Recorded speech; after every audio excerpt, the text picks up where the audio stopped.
Hi there, everyone, and top of the day to you. It's been a while I said top of the morning, to you, top of the day. Yeah, top of the day to you from wherever you're watching me in the world. I hope that you're doing great and taking good care of yourselves. And like I said in my last video, we are on a 5-part series about how to deliver great and crisp customer experience. In the last video, we talked about how to learn the skill or how to be responsive to our customers and how to respond to them exceptionally fast in a fast-growing world. Before I go into today's video, please do not forget to subscribe and hit that notification bell so that you get notified whenever I post a new video. Especially with this series, you wouldn't want to miss any of them, right? And to my already existing family, I appreciate you so very much. If you haven't subscribed, I can't wait for you to join the family. Abi, Dada. I appreciate you all so very much. So let's go right into today's video.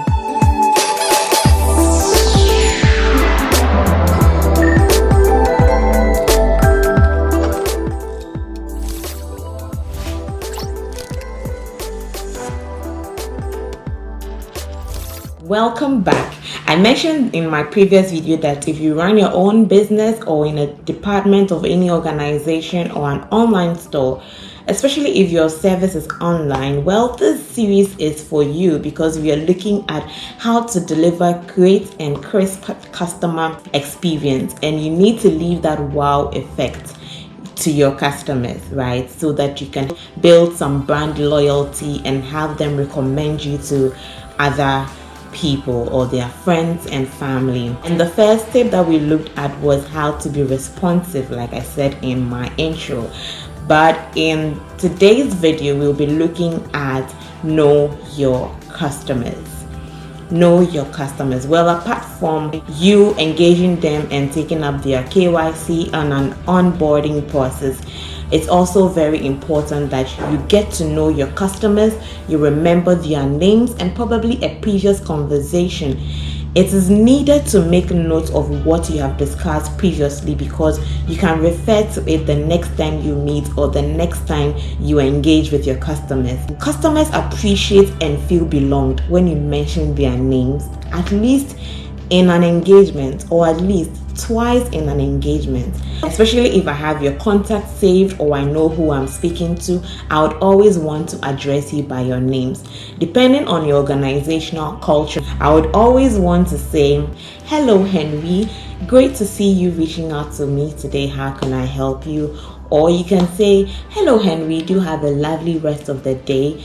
Or if you are in another organizational culture where you would want to address them by Mr. or Mrs. or Miss, hello Mr. Blankson, I hope you're doing well, how can I help you today? Hello Mr. Blankson, do you have a lovely rest of the day? So it's advisable that in knowing your customers, once you are engaging them, use their names. It creates a feeling of belonging, that you are not just a customer but we appreciate you way beyond doing business with you. You should try that and let me know how that works. You can leave a comment about how you would want to engage your customers because you know their names and how that has helped you. Great interactions begin by knowing the names of your customers, knowing their needs and wants. Customers love personalizations. Even in your engagement via email, live chats, DMs, in person, they love that you personalize the interactions that you have with them. Also, optimizing the customer experience is a great way to get new customers. It's also one of the best ways in fostering customer loyalty and also target your engagements.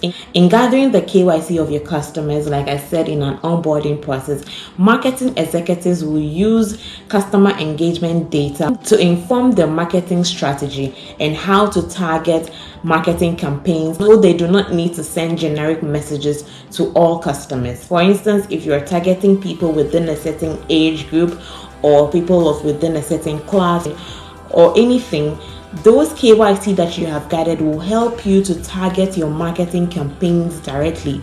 And this all begins by knowing your customers. You know what they do, you know the kind of business they do, and so you are able to meet their needs and target those engagements around their needs. And so you don't just send them generic messages about just anything and everything, even when it doesn't serve purposes for what they do in their line of business. I hope you get that drift. Despite all of these, marketers and other organizational leaders alike are neglecting the customer before and after sale. I mentioned in my previous video that a customer experience doesn't only begin when a customer purchases your product. The customer experience begins from when you are trying to get the customer on board and after they have made a sale. So you build that experience all around till they probably need your service and come back again.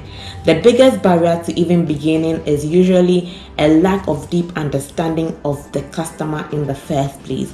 So try to understand your customer and understand their very basic needs, and then you can drive your engagements around them.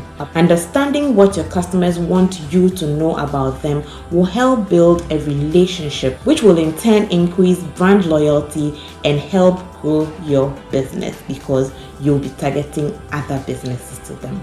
Always remember that having a comprehensive understanding of your customers is key to achieving core business goals. So whether you are trying to build or optimize the customer experience, create more engaging content, which will then in turn increase sales. Knowing your customer better than they do is always the best key. I hope you learned something today about knowing your customers, how to onboard them, and how to target marketing campaigns and other engagement to them in order to help serve their needs on their products and services or personal needs. Don't forget that we are on a 5-part series about how to deliver crisp and great experience. I hope that this helps you in wowing your customers, that you personalize interactions that you have with them. It's such a great feeling. I think you should try these on your business and working spaces, especially in the time we find ourselves. Don't forget to keep being awesome. Until then, I'll see you in my next video and I'll share some more tips about how to deliver great customer experience. Bye bye.